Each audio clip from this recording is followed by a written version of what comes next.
The Two Sessions is a pivotal political event in China, and the National People's Congress, one of the two sessions, is the only body in the country that exercises the legislative power of the state.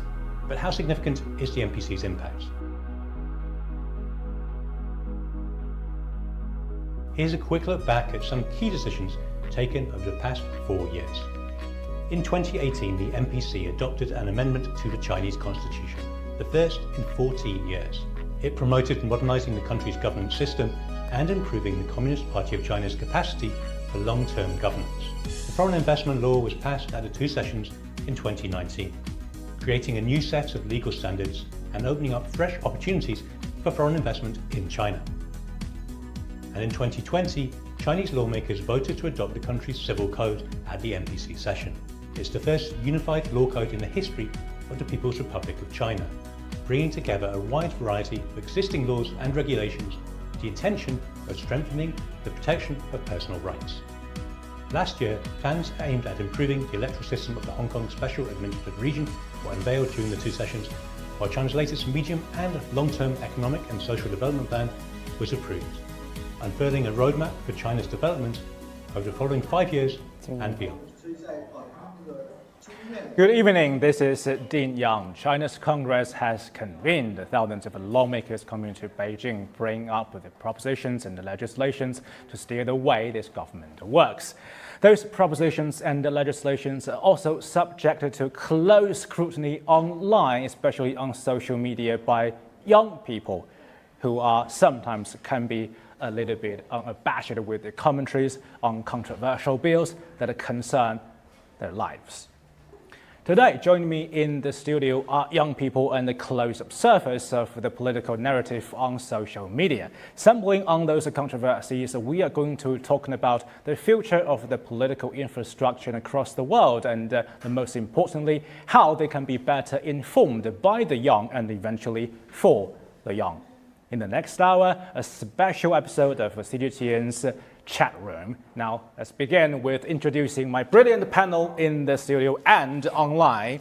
I'll start with you, Jinhui. Can you tell us, and as well as the audiences, who you are and tell us a little bit of your work? Hello, everyone. I'm Jinhui from CGTN. I'm so glad to be here tonight with you guys and to share opinions and our views on some hot discussed topics during this year's Two Sessions. I think actually before the Two Sessions began this year, that Jinhui has done a survey on social media asking the young people, the young followers of CGTN's accounts to answer the questions that we're going to talk about later in the show. And in the meantime, I'd like to remind you that if you want to join in tonight's discussion, feel free to contact us on social media at CGTN or sharing your thoughts on the comment section. And I'll move on to you, sir. Hello, everybody. My name is Wilson Barroso, and I am from Cuba. I learned my doctoral degree in diplomacy in Beijing University of China. Welcome on the show. Thank you. And you, sir. Hello, everyone. My name is Nick. I'm from Russia, studying at Tsinghua University, International Relations. And also, I'm a member of Shanghai Cooperation Organization youth platform called Scholar Network. Mm-hmm. And we have a young scholar here. I'm sure they are going to use that background of yours to examine some of the toughest issues nowadays that we face online from the young people in this country. And the user. Hi, first of all, let me wish everyone a happy International Women's Day. Thank you. Yeah, right. Hi, my name is Enoch Wong. I'm from Hong Kong, China. I graduated from and currently work at Tsinghua University as a senior manager for online education and international development. Lovely to be here. Thank you, and welcome you to the studio for tonight's show. And we also have two panelists being with us online. And Ike, can you say hi to the audiences and tell us a little bit who you are and what you're working on? Hello, good evening, everybody. My name is Chen Yike. I am a junior student from China Foreign Affairs University. I'm also the academic director of Model Chinese People's Political Consultative Conference Association of our university. It's my honor to meet you all here today.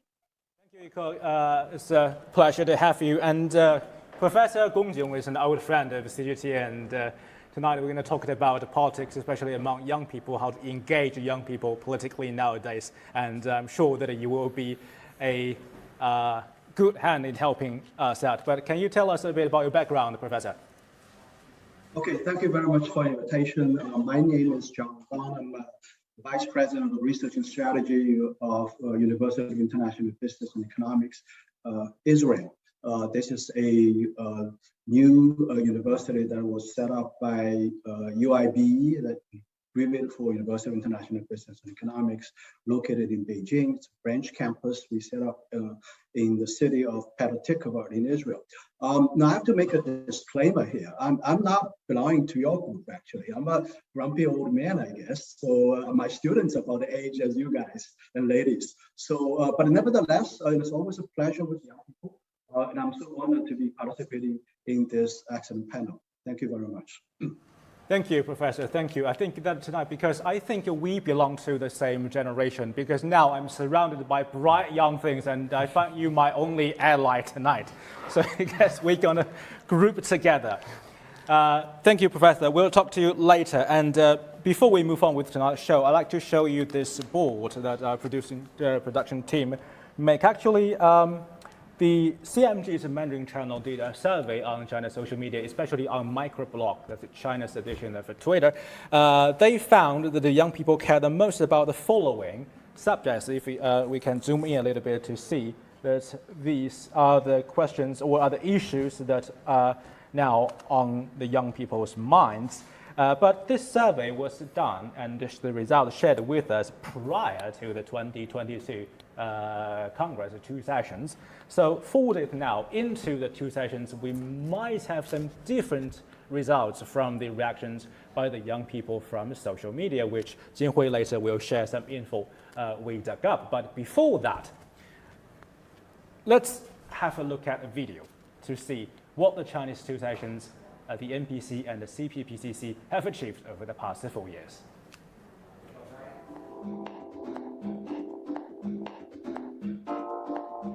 Not yet, but we kind of don't know what it actually does, but we know it.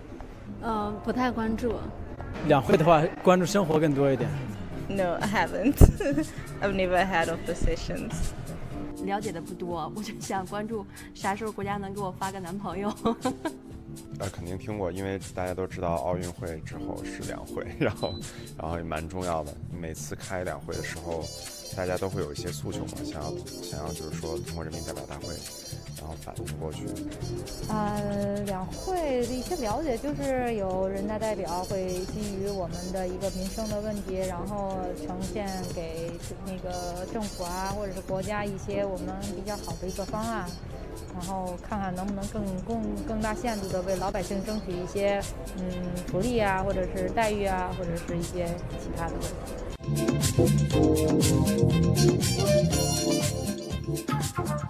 The problem that we are facing right now is after we graduate and go back to our country, like what kind of offer that country could provide us due to the COVID-19 quarantine and also the country blocking problems.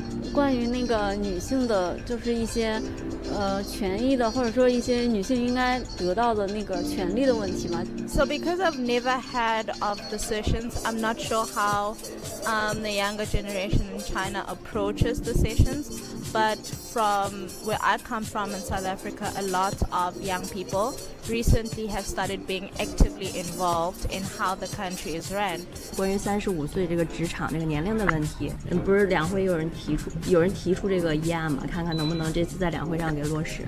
我还记得今天看到一个关于就是妇女买卖与买卖同罪的这样的一个诉求。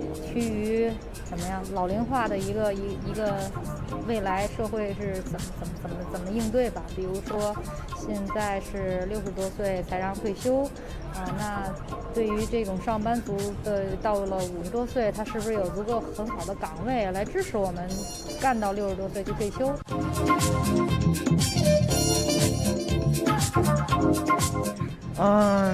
？We want our generation to make a better society. 3胎啊，这种就是包括教育啊、生育啊这些问题，可能会提一些这方面的。Irrespective of the country, the young people now, they are more involved, we are more in touch, we are more outspoken in terms of the things that are happening, and we are in touch with the life that's happening.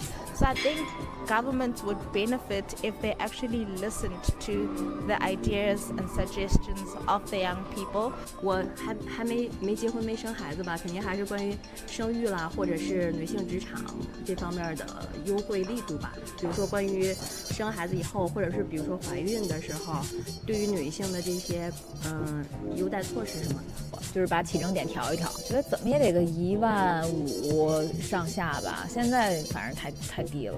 对于城市的老龄化的发展不断的严重，然后对于老年人的这些措施啊或关怀，然后还有基础设施的建设，以及说对于更晚退休这件事儿，我觉得可能还可以去看一看怎么能改善一下，包括提供更好的一些适合50、60岁工作就业的一个机会吧。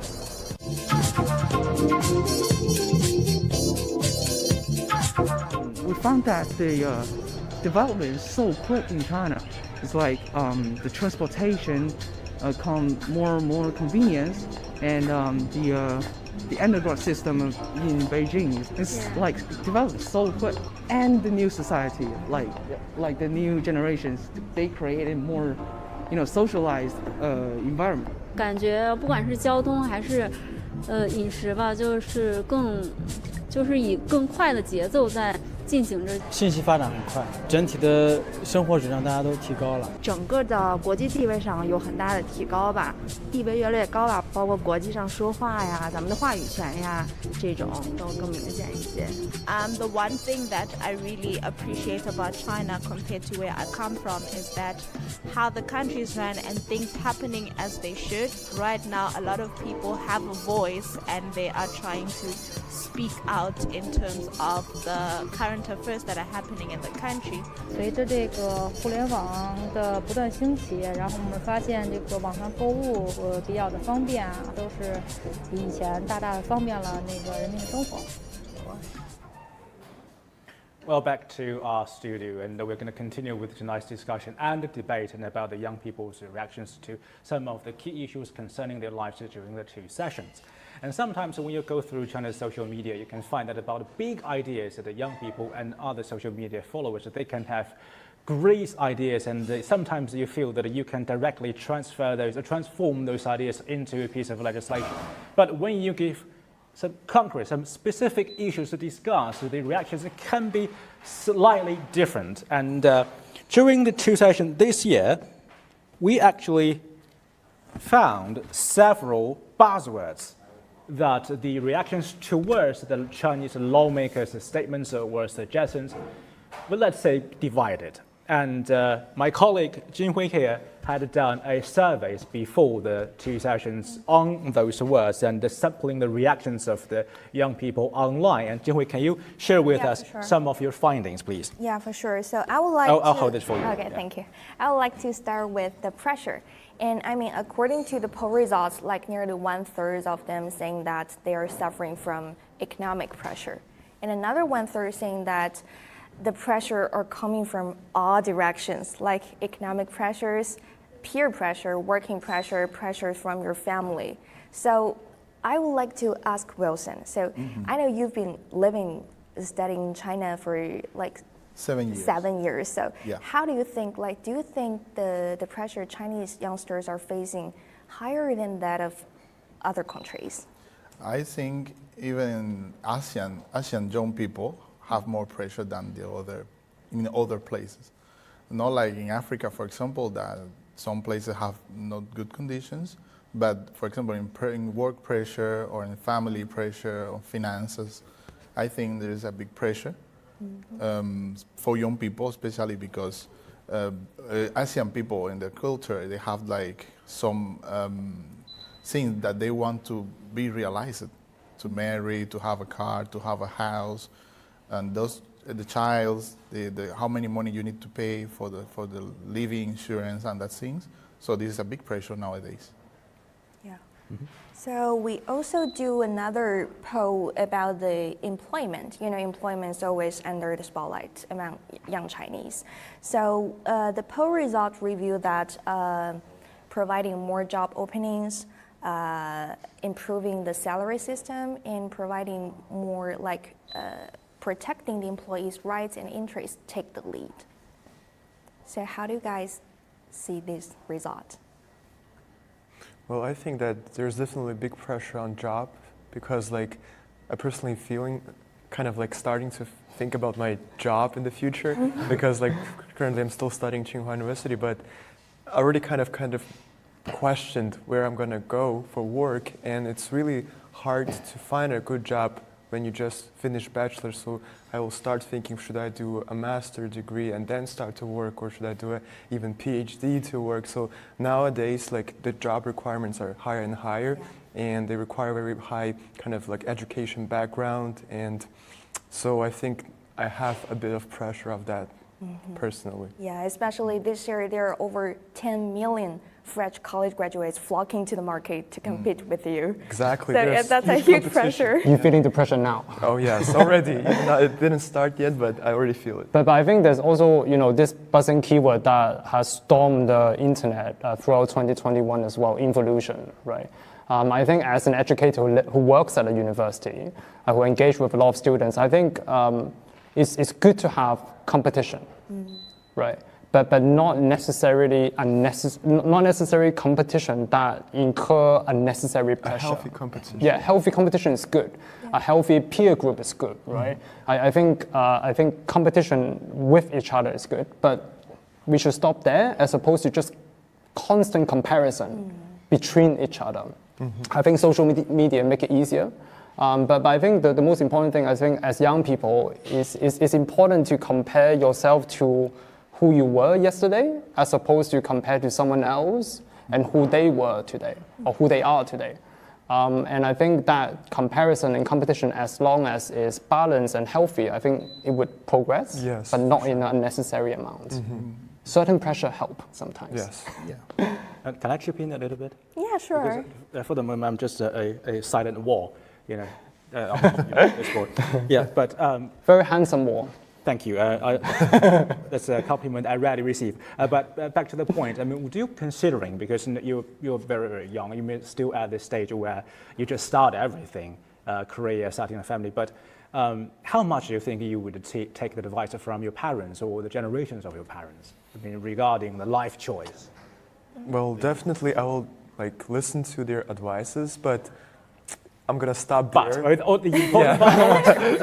But the final choice is my own, because I want to make my own choice for my life. But of course, I would listen to my friends, family members, and also colleagues or students. I think it's really important to know what they're thinking about you. But I think the most important is make the choice by yourself, because maybe you'll regret if you listened but you didn't choose it by your own will. So about you, Wilson, because we're from the same background, same culture, but for you, I like to know that, do you have specific areas of choice that you will retain exclusively by yourself, that you will never let your parents or other people to touch? But in the meantime, for other areas or other fields of life, you are willing to take any people's advice? Oh, that's a very good question, because actually, I like to compare my cultural background with Asian cultural background. And the society that we live is different. In my point, from my family and my friends from Cuba, from Latin America, we used to do most of the choice by ourselves. We don't ask family if we can or if we could do something. For example, when I decide to come to China, or when I decide to learn Chinese, or when I decide to be a teacher or choose my career, it's like you decide, you say to your parents, and that's all. So I think I'm in that kind. My family is very flexible. I don't used to ask my mother for advices. I love your parents. She never told me anything. It's like, do what you want. But in comparison with my Chinese friends, sometimes I already adapt. That they told me, well, I supposed to ask my mother or my father if I could, if I can marry now, or if I must wait for another time. For Latin America in the beginning for me, it was like, how can you ask your parents for that thing? But now I already have it But again, I understand the society. for us three, because we share the Chinese culture and the Chinese stereotyping of parents always goes that if you dare to say no to your parents on any issue, you're in big trouble.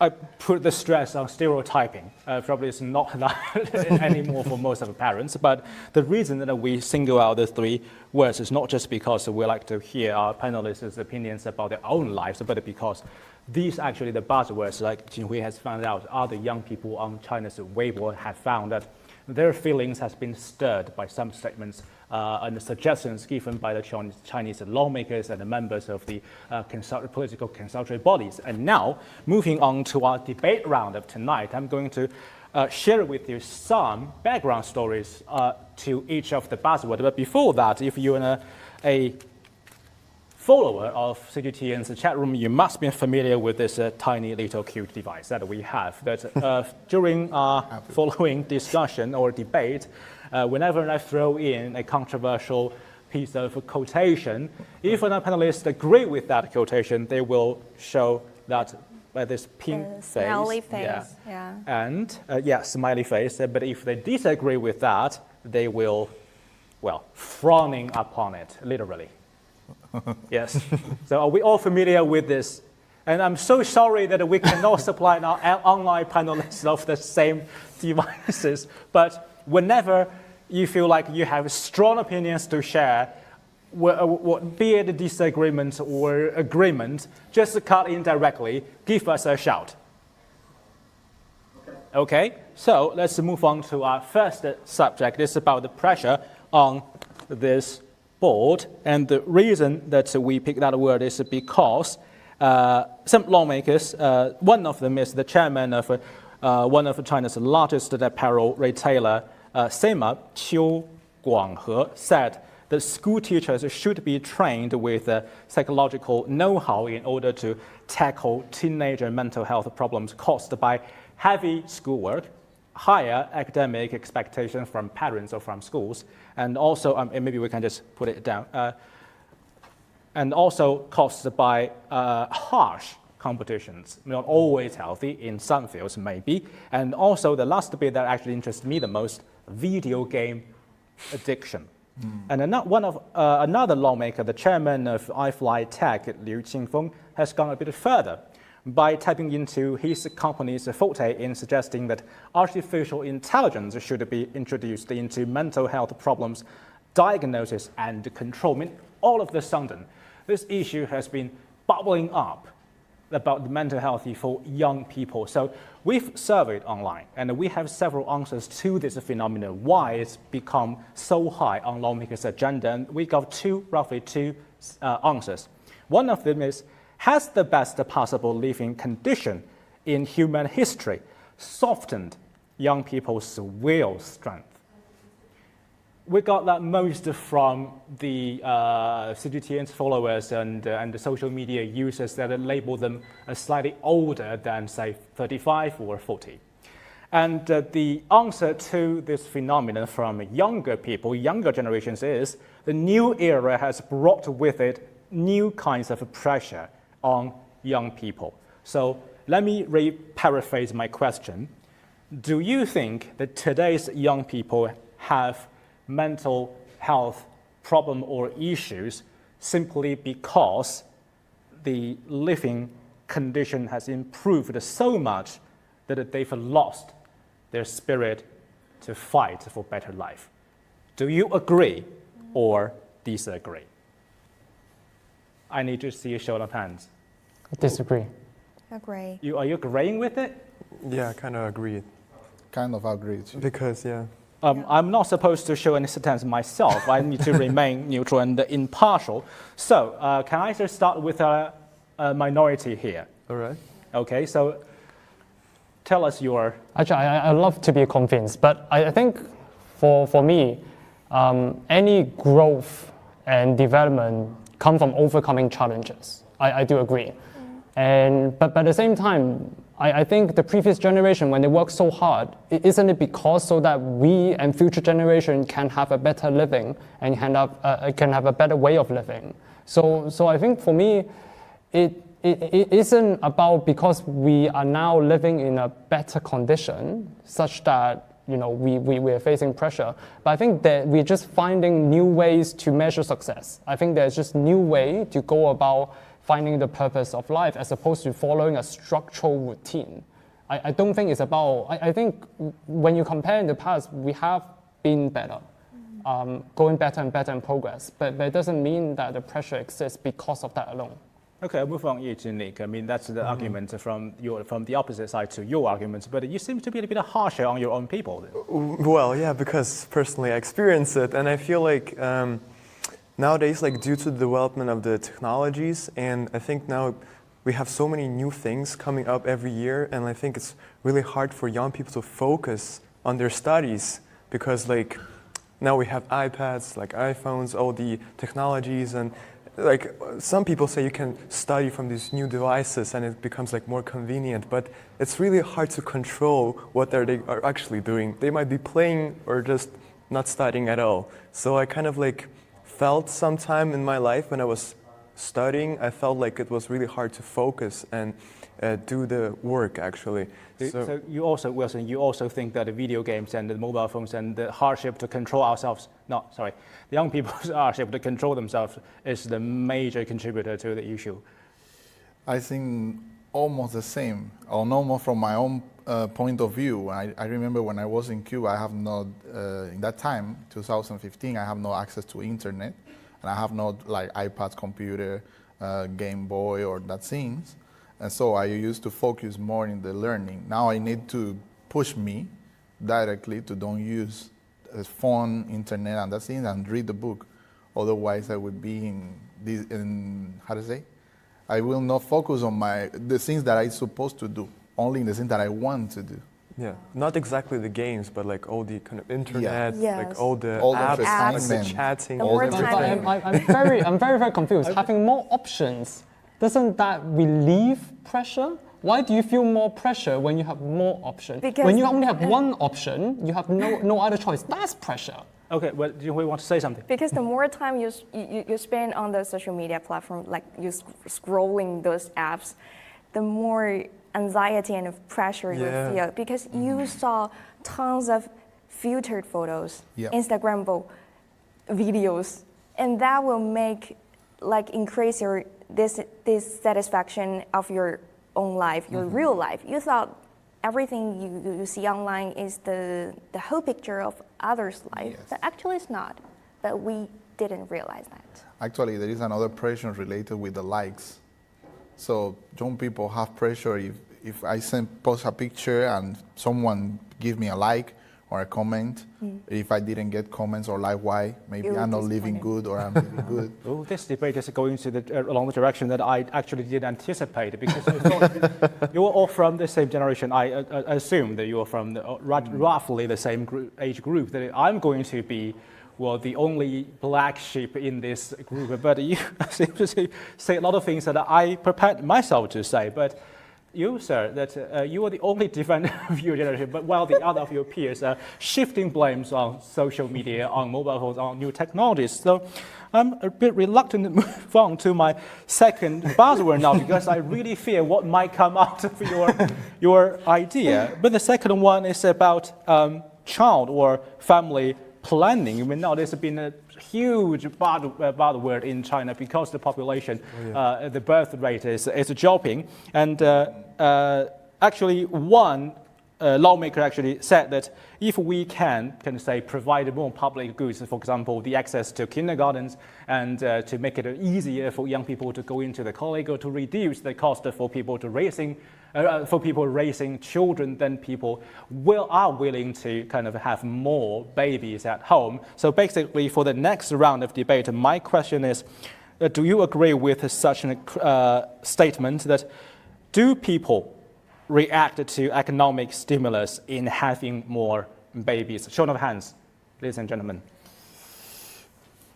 You were struggling? I don't know if you're also struggling. Center or join me because I Yeah, think... we Can I be center, please? Yeah. Can I be So, center, Professor please? Gong, I'd like you to stand by on this because there's a huge economic question that at the end of this round, I'd like to ask you some questions about it. But for now, I'd like to hear first the panelists' ideas. So let's start with the naysayers. Start from you, because you happen to be one or two women panelists that we have tonight. Yeah. So I'd like to hear your opinions on this. Why do you think that economic stimulus is not enough? Okay, so as the only women I've seen today, I'm gonna say like different from last generation, like my mom, my grandma.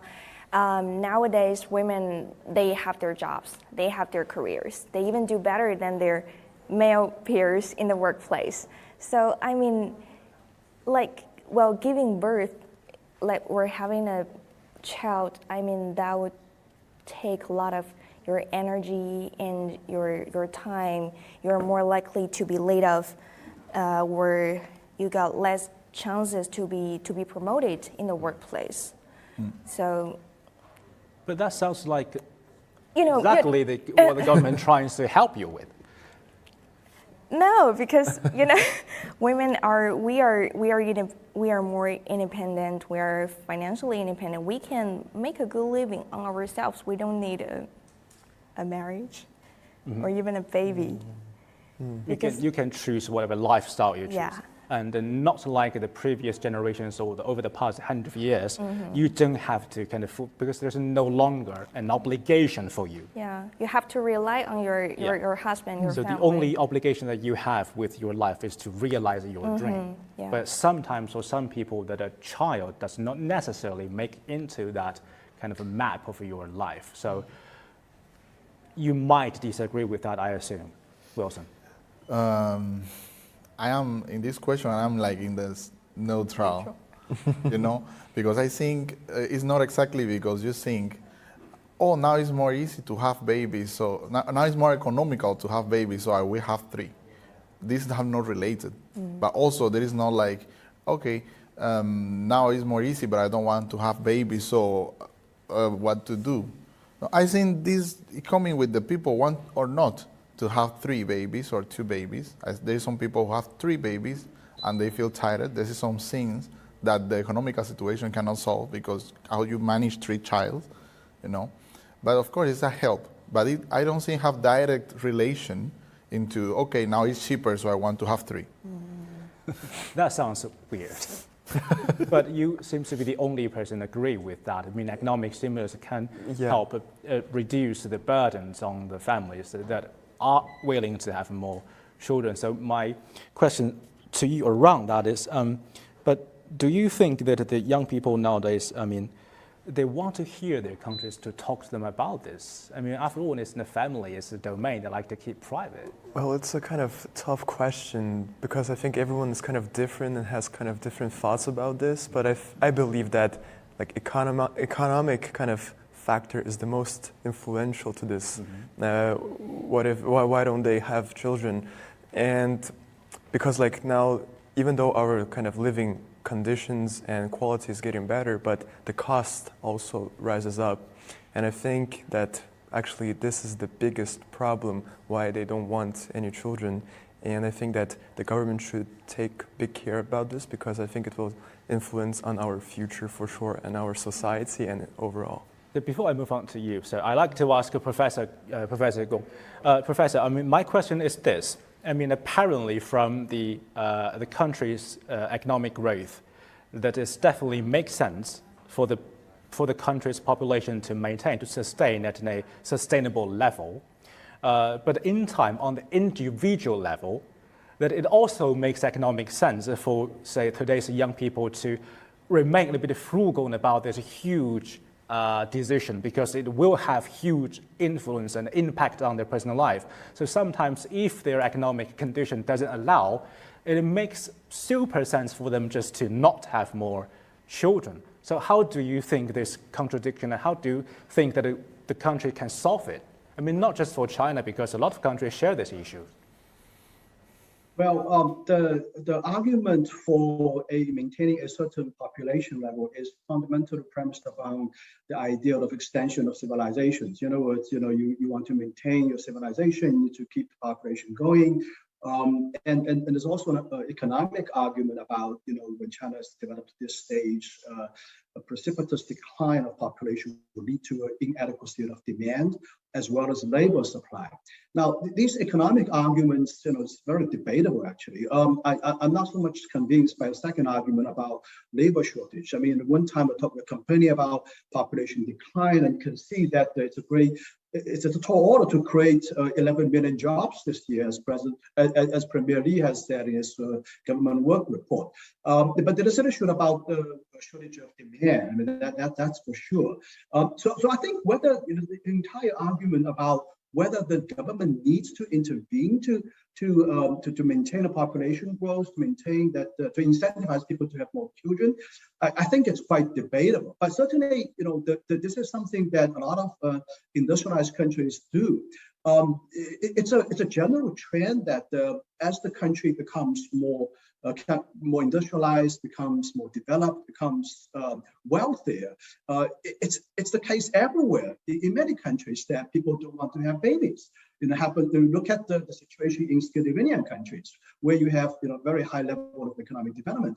The population is declining. The same things happen in Japan. The same things happening in Russia. The same things happening in South Korea. So these things are happening. But I'm not totally okay with the idea that the government introduces some policies to incentivize people to have more babies. That's okay. But what I'm mostly concerned about is that about two things. One is that you don't want to politicize this issue. In other words, I've seen some arguments online saying, well, you need to support the country by having more babies. That's just total nonsense in my view. Ultimately, this is a personal decision. The government is not supposed to get into the privacy of a bedroom, people's bedroom. Women have their own control of their body. It's their business to decide how many babies they have, right? So I think we have to be, especially, I think this is a particularly important issue because the people behind the group of people pushing this idea is the people who used to do birth control, right? I mean, China used to be really criticized by the West for the birth control policy. The birth control, I mean, the original Chinese word is actually birth planning. That's a horrible word in my view, birth planning. I mean, that's a horrible phrase in my view. So I think the point is that we don't want to politicize. The second thing is that I think the policies introduced we'll be very careful. We have to draw a line in the sand to make sure these are incentive policies, but not draconian policies. You don't want to turn the Chinese society into an Orwellian society where the government gets into the people's bedroom. I mean, that's just a horrible idea. So I think I'm in general supportive of policies to incentivize people to have more children, but totally against going overboard. And make it draconian. That's something we have to be very, very careful. So I think the devil's in the details, and you have to get on to study these policies and make sure that they don't cross the line. Thank you, Professor. And Yiko, just bearing with us a little bit, Yiko, because I have about this round, I have another question for you, sir, because you disagree with the economic stimulus. So can you name a few more things that is not about money, not about cash, not about access to any schools or university that may help solving this issue, may changing some minds into having more children? Sure, absolutely. I think, so first of all... just before that, Yiko, I'd like you to listen carefully to what the gentleman is going to say and tell us if you agree with him or not, please. Oh, damn. Okay. That's going to be tough. So I think, first of all, let me say, so being from Hong Kong, so in the early 2000s, there used to be a banking effort that is run in television again and again, such that it leaves a very strong impression on us, is that it takes 4 million Hong Kong dollars to raise a kid. Literally, that was the effort. And now 4 million is roughly around $500 million US, right? And now there's some report that show it takes roughly around 8 to 9 million Hong Kong dollars to raise a kid in Hong Kong. So of course, like economic consideration is a very prominent aspect for people of my community in Hong Kong. But however, I think any responsible parents would understand that economic issues or the cost of time, as you mentioned, are secondary to a child's happiness. So I think it's all about when a child grow up, would they be happy, right? How are they going to be? Because it's not about just having a kid. But a kid is a person, is a human being, is alive. So how are they going to grow up? What's their life going to be like, etc.? So going back to your question, I think besides just economic issues, which I do agree is important and it helps, but alone I don't think it suffices. So for example, last year, the Ministry of Education, I think, made a tough decision on particular policy that reduce pressure in examination, reduce pressure academically in school. Such that it allows people to make more choices than just following one rigid path. I think that is very, very helpful. But however, for that to become reality, it takes time to implement across the whole entire country. You're suggesting is more money, less work? Not necessarily, but it's embracing diversity. It's embracing the fact that we don't have a traditional path that we have to go to a good school, good university, good job, and hooray. Right? It's about going to school and let's explore what is our interest, rather than just getting good and great scores at school every day. What do you say to that, Iko? Yeah, I really appreciate this gentleman's advice or statement. He has just mentioned that in Hong Kong, the economic cost for raising a child is very high. So such economic stimulus is very effective for the parents to eliminate their worry to some extent. And also he mentioned that child happiness is attached to great importance to modern Hong Kong parents. They think their children do not only need to be good in study, but they also need to be given the opportunity to make more choices, and they should be reduce the pressure academically.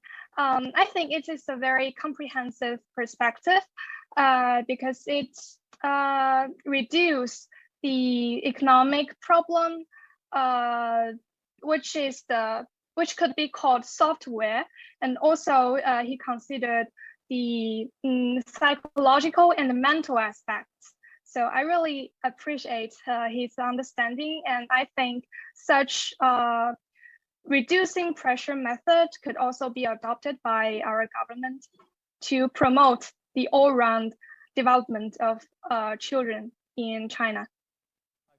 I want to just add one more point, particularly on the social issues. I think if you look at how China have developed in the past, my analysis and my observation is that a lot of times it's a cultural thing where if my generation cannot achieve what I want to achieve, I can pass it on to the next generation for them to fulfill my unfulfilled dreams. So what did your parents force down to you? Piano course or?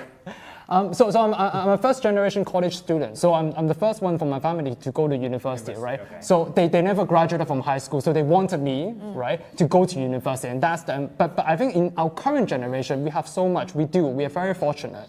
That I think I'm not saying we don't have any unfulfilled dreams, but I think that pressure itself, it wasn't as strong as the previous generation. I think that would be my analysis of why, for example, just a particular stimulus package might not be suffice. I think a lot more people are looking at happiness as opposed to just fulfilling unfulfilled dreams from past generation.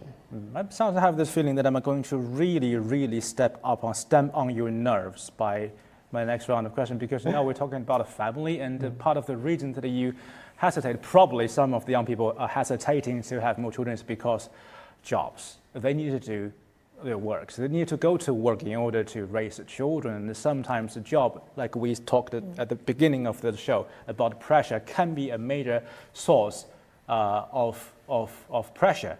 And actually, one lawmaker has made a very controversial statement, and I'm recite what he said, and roughly to the fact that this very lawmaker said that if, for the benefit of the country, if young people, between the two options of going to work as delivery man or going to a factory.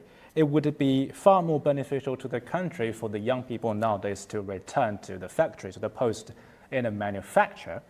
Apparently, the undertone is that the e-commerce delivery man is not in a job that is as valuable as the one that is making your life along a streamline. So do you agree with that or do you not agree with that? Show your hands, ladies and gentlemen. Are you thinking or are you about? Can I be neutral? Well, sure you can, yeah. Yeah. You may have reservations on about the ideas on both sides and... I'm neutral-ish, but leaning towards yes. Okay, I really don't know that actually you can pull off this. But yeah, that's... Let's not try to break this. So before this, I'd like now Professor Gong Jiong to lay down the track for the debate a little bit. Professor Gong, do you think this suggestion adds up at all?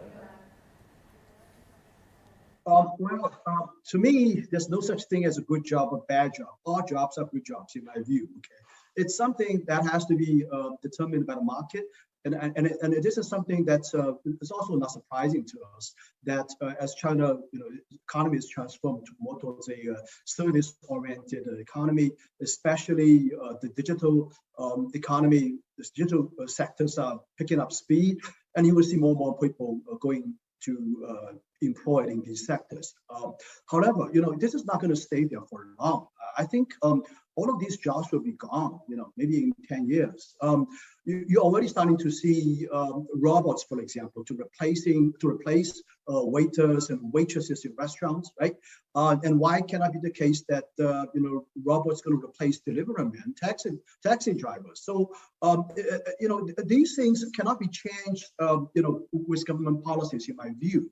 And it shouldn't actually. Why would the government be getting to that business? It's something driven by the market. It's something that's driven by demand and supply in the labor market. So I think we really shouldn't put a sort of ideological or value-based stamp on a job, right? So it's as I said, in my view, as long as there are jobs being created, so be it. Every job means there's a trade going on, and with that trade, there's gain from trade. There is return to labor.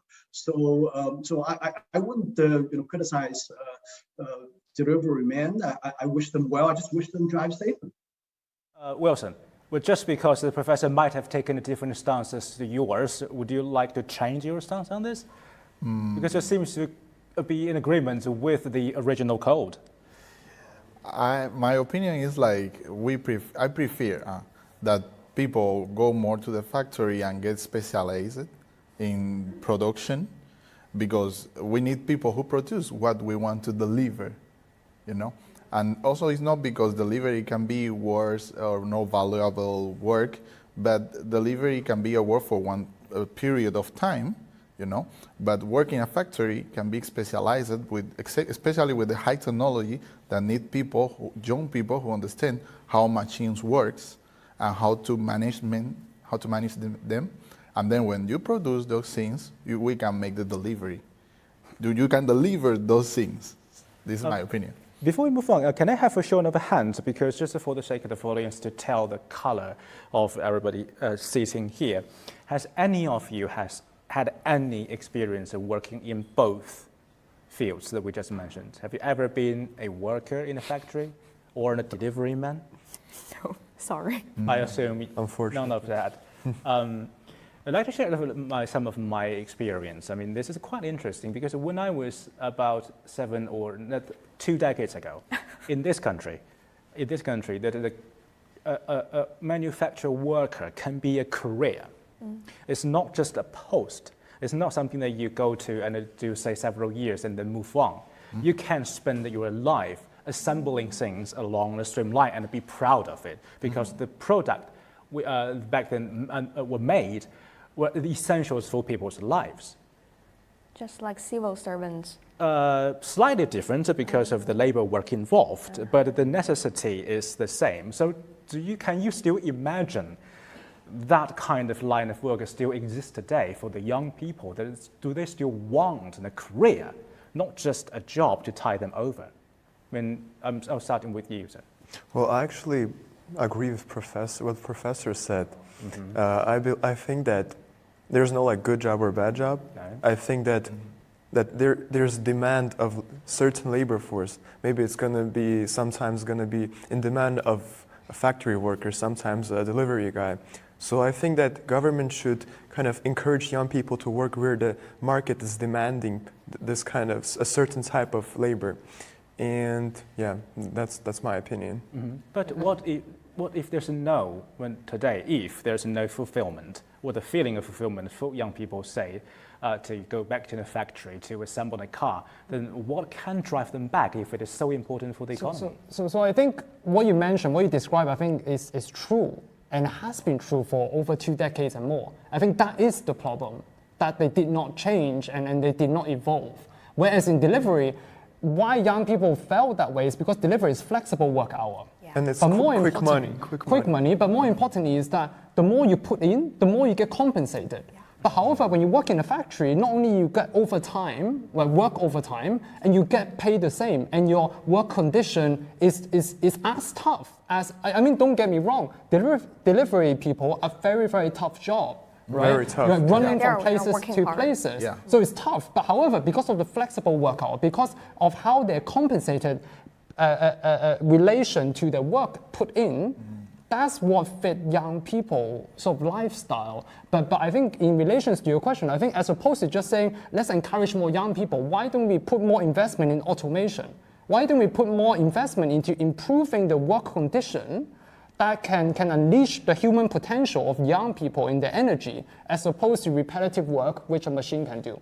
So I think that would be, if I were and have the opportunity to propose, I think let's invest more technologies into automation. Let's improve the workplace. I think that would attract more young people. And back to that point, Jinhui, because you... Let me add a note here. Sure. I think I've emphasized the very strong forces of the market, but that doesn't mean that the government cannot do anything about it. I think what the government should do is to invest in R&D to create more new industries that employ higher quality jobs. And I think the people should be prepared for that. It doesn't mean that you're going to be a delivery man, you're not spending time in school. I give you one very interesting example. If you go to Macau, for example, okay, you would imagine in Macau, most of the jobs are working in the casinos. And what's the point of going to University of Macau, which is a very good university these days, and study electrical engineering, right? You graduate and you still go to work in a casino. So, that's something that, it's a dilemma here. Then what are you going to do? Are you going to introduce manufacturing jobs in Macau? And that's just against the market force, I guess, right? But I think, what the Macau government can do is to invest in research and R&D, encourage high-tech startup companies, create more high-quality jobs. These are the things that the government can do, but it's just it's just very difficult for the government to deny these casino jobs, because overall Macau is a very much a casino-driven economy. That's just the fact of life, I guess. The last question I'd like to give to you, Jinhui, because we're working in the news industry, and this really is not an industry that allows a lot of flexibility. But we have to come to the office whenever there's a breaking news. I mean, how do you value flexibility versus stability? A job stability and the things that you need more space because, it's your life. Yeah, I mean, as a youngster, I prefer like a more flexible schedule. You don't have to go to work, like we say 9, 6, 5, 9 in the morning, 6 in the evening, and 5 days a week. Yeah. So you got more flexible schedule, and you can enjoy your life more freely. A little bit more. Yeah, a little bit more. I really hope that our bosses tuning into tonight's show and pick that up. And 3 buzzwords: job, pressure, and child or family planning. We've having a quite interesting debate, and we heard all different voices. I mean, but towards the end of tonight's live show, that the reason that we invited young people to join us and the professor to join us is that we've noticed the interesting phenomenon on social media. that there is a piece of legislation idea or a suggestion coming onto social media. And from economic point of view, they can make sense, or at least they reveal something important beneath the surface where we haven't seen yet. But on the other hand, the recipient isn't always happy. The young people are not always happy about what they are taught to do. But so on the one hand, we have lawmakers, on the other hand, we have young people, but there seems to be a communication gap between some lawmakers talking to young people. Do you agree with me, Professor?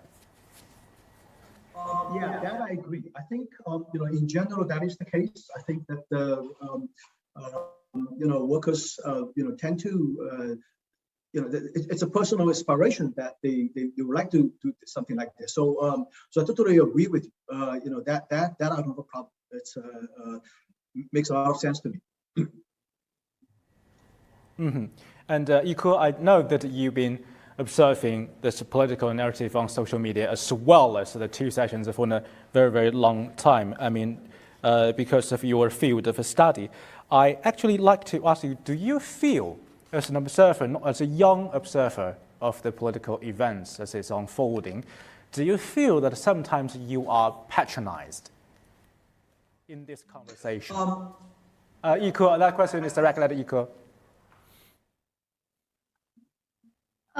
Sorry, Professor Gong. You go ahead. You go ahead. Go ahead. That's okay. Okay. You go first.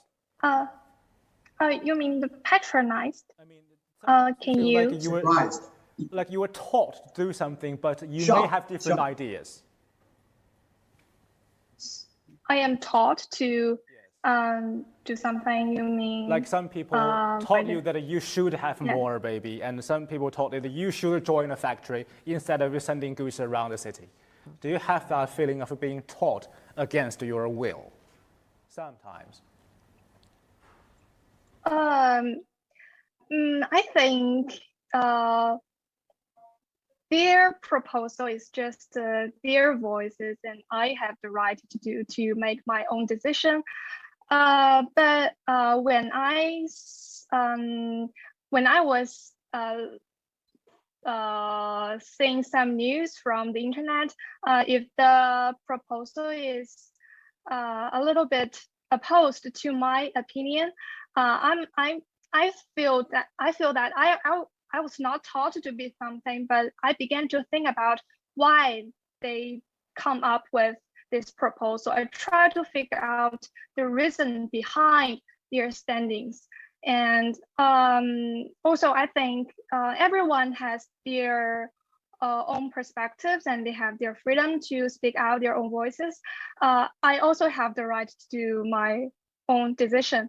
So I think there's no essential connection between their proposal, their points of view with my own decision and my own life plan. Maybe back to you, Professor. I'd like to ask you another question, Yiku. I'd like to ask you another question because this whole show is about the voice from social media. Social media sometimes can twist people's voice and people's sounds. So do you always find that you can find, say, information or the voice from social media that you can feel sympathizing with? Or do you always agree with the voice from social media about, say, the big personal issues? I think I do not always agree with the voices from the internet. From the universities, we are taught to be equipped with the critical thinking. So we need to we need to have the capacity of figuring out what kind of opinions are right, which are corresponding with the current social situation, and which maybe is twisted and exaggerated and not comply with the social situation. Maybe that is fine. And to you, Professor, the social media that as we know it can play a role in this political narrative, to inform the young. So how would you value that role that social media plays? Do you think in general it's a negative role or a positive one in this discourse? The good side of social media is, of course, is to make it a more democratic society. People have their voices being heard by other people. Now, the downside, in my view, I think this is a very important issue here. I want to emphasize this. The problem with social media is that the way of information transmission, the way of the entire mechanism built around information dissemination, enables a kind of a very radicalized presentation of opinions. In other words, if you don't present things sort of in a very radical way, people are not going to transfer to another WeChat group. If things don't get out, you need to make things very extreme. And on top of this, there's also the algorithm being used by these platform companies that really enforces this trend. Now, what happens then is that it's becoming a more radicalized landscape in the social media space. People tend to present very extreme radical views in order to be heard. And in the process, the boundary between truth and falsehood, in my view, is getting blurred. So, then, what you're going to see is that you're going to see a lot of people coming out and acting like, international relations experts. You have these people who've never gone to college talking about China-US relations. And they have a huge following. Huge following. That's very problematic to me, and I think that's really the difference between the messages in social media and the messages coming from CGTN, for example. So I think this is something I think the government needs to step in. And I think it's not just immune in China. But China is not just immune in this area. I mean, it's happening all over the world. In the United States, for example, you see these radicalized voices being very loud. You see these phenomenon in UK as well, in Russia as well, everywhere. So I think that's a big problem. The entire regulatory framework over speech, I think, is totally outdated. It's not designed to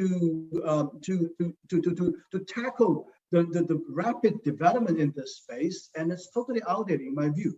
And I think it needs to catch up. And these things have to be addressed from both regulatory as well as legislative angles. Otherwise, things are going to get out of control in my view. I think the key information for us to pick from the professor's lecture just now is for the three of you to keep your phone further away from you. Stop tapping onto your social media platforms, because you seem to be not very confident in your ability to control you checking, say, your Facebook, your YouTube, or your Twitter, on which you can all find this conversation live by CGTN. But towards the end of this, I have one last question. And the reason I like to pop that up is that I read this piece of legislation up the other day. It raises the issue about people above the age of 35. I mean, you must have heard this 35 crisis. I mean, it's interesting. It's all everywhere on China's social media. There's some employers are suggesting that people above the age of 35, I mean, they may no longer able to learn as fast as young people. And maybe they hold true in certain fields. Maybe this doesn't, because our professor is a very good hand in guiding us through tonight's show. So I'm not saying that 35 in academic is definitely the line. But the question I'm going to ask is not about that line. I'm not going to ask it is this. The reason that we have such a phenomenon, a so-called as 35 crisis, is because that people still believe that young people can learn faster, especially against today's backdrop. We have a fast-growing, rapidly changing technology. So do you think, I also need you to show your color, nail your color to the mast. Do you think that nowadays, today, in 21st century, the era of IT technology, do you think for the first time in human history that the young people now, during their 35 years old age, can know more than your parents during their 60, 70, 80 years of life? Do you agree with that or do you not agree with that? If they can do more like us. They know more. They know more. Young people definitely nowadays know more than their parents? Yes. Definitely. Definitely. You can remain neutral if you feel safe. Definitely what? Young people nowadays know definitely more than their parents. Oh, okay, I'll go. You're going to have a serious talking to with your parents after the show, I assume. But let me start with you, Wilson. You believe nowadays the parents are lagging behind, or their generations lagging behind? I think like in the life experiences, of course, the older people have more knowledge, but we, the young people, use more the technology than our fathers, and we have more access to the information. Sometimes the information is not true, or we can discuss about it, but we have more access to the information than our parents. So if we talk about this, we can say we know more than our parents. Actually, my mother always asks me a lot of questions that I say, I'm supposed to ask you. They say, no, but you know how to go to the internet. You can find the answer to me.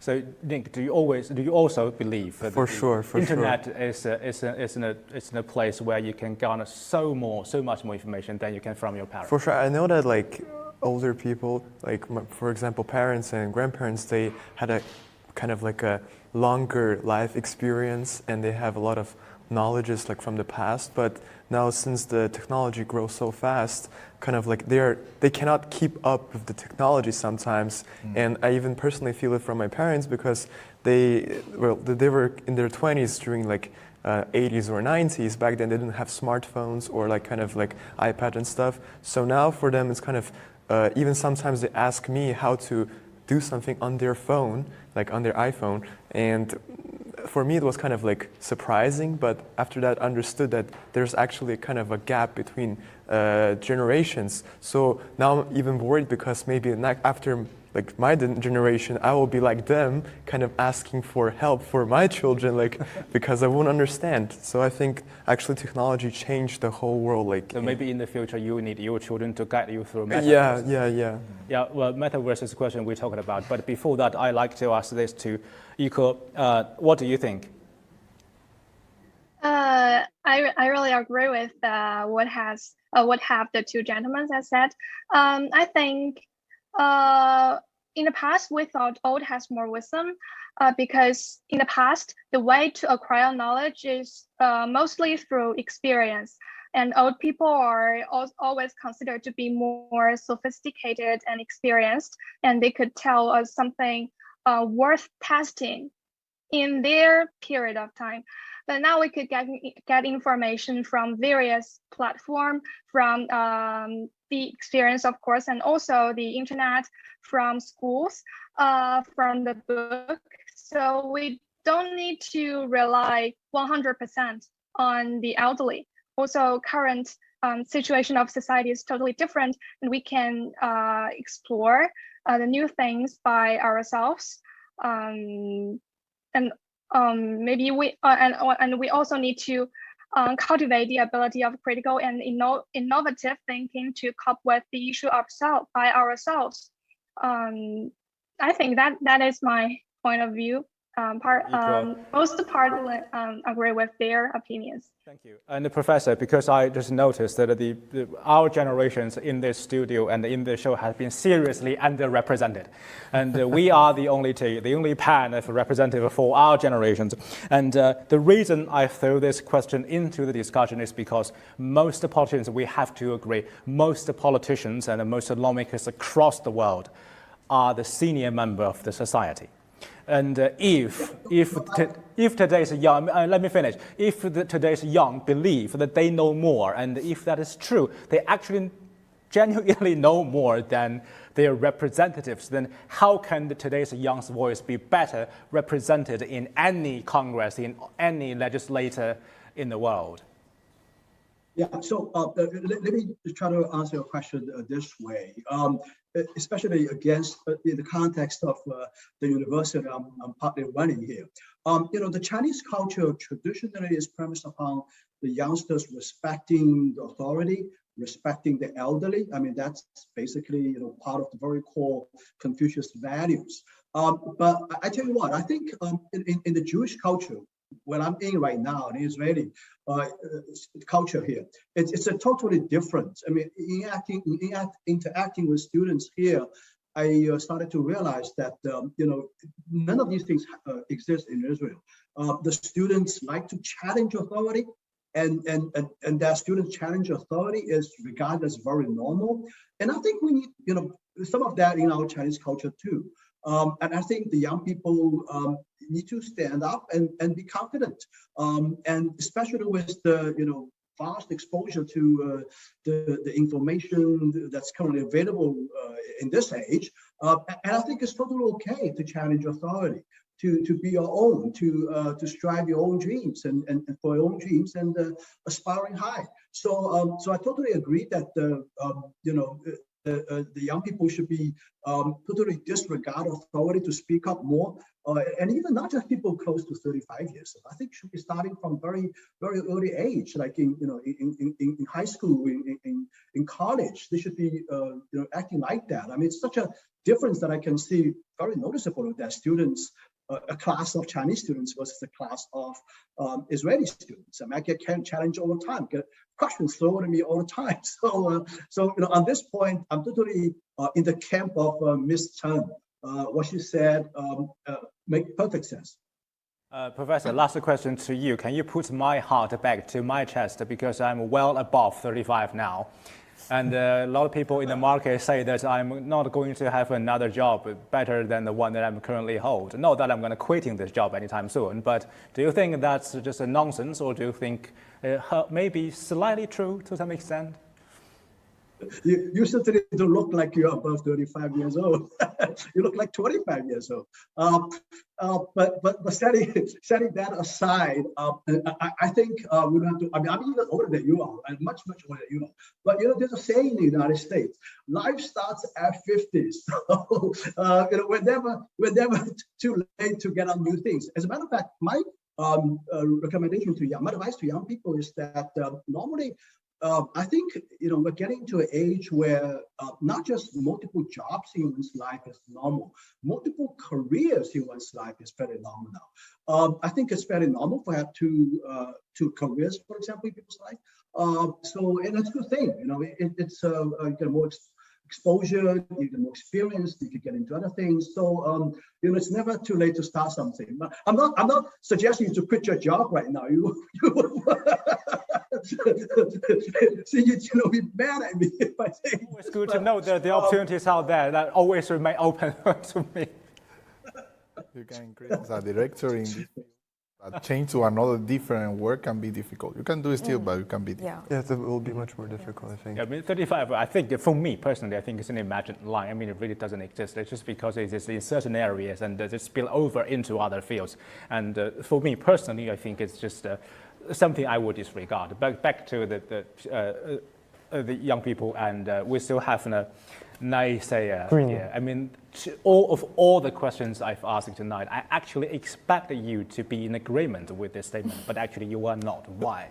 I want to be very specific to the statement, but first of all, let me say, I think any responsible speech should be respected, and this is something that we enjoy in this country, right? And that's the freedom of speech that we enjoy. So is internet.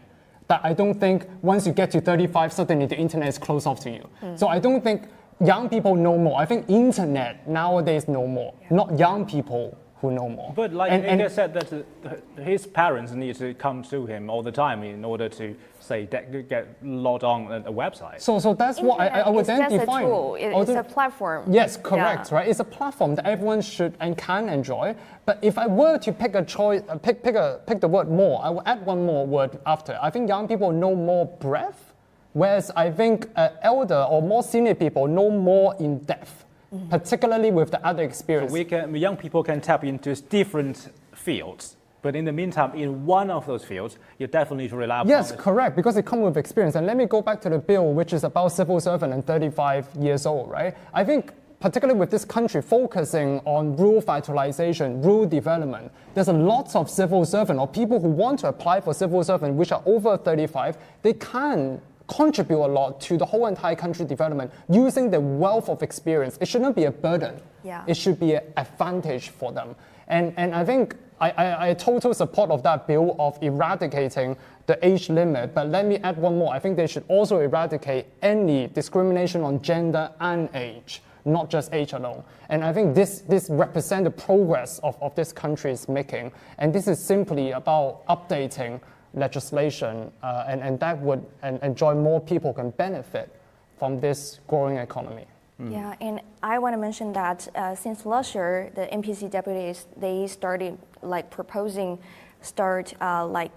lifting the 35-year threshold for the civil servants. Yes. Yeah, they say that will set a very good example for the whole society, especially those companies, internet companies. Yeah. So yeah, that's a good start.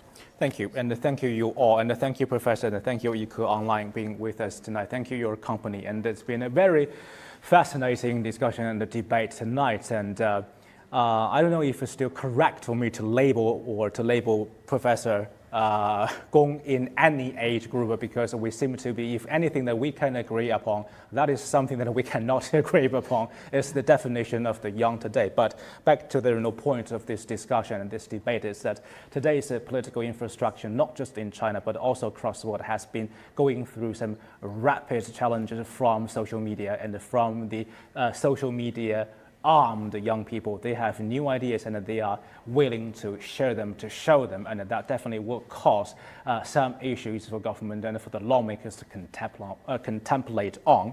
But that is definitely not an issue that we can complete, we can finish on one go within 1 hour. So we definitely need more discourse on that, because today's young people is the future of not just China, but of the world. We need to hear them and we need to know what they think, because what they think will dominate the world in the future. If you have more want to say with us on the subject, you can leave your message on the comment section of the live stream posts of today's show. And also you can add CGTN on any of the social media platforms. Well, social media platforms, I mean, we can still count on you to leave the most probably passionate ideas that you have. Don't hesitate and don't hold back. Leave your message with us. We love your ideas from all the age groups. Thank you for your company. Thank you tonight. It's Dean Yang. For now, bye-bye. Thank you. Bye-bye. Bye-bye.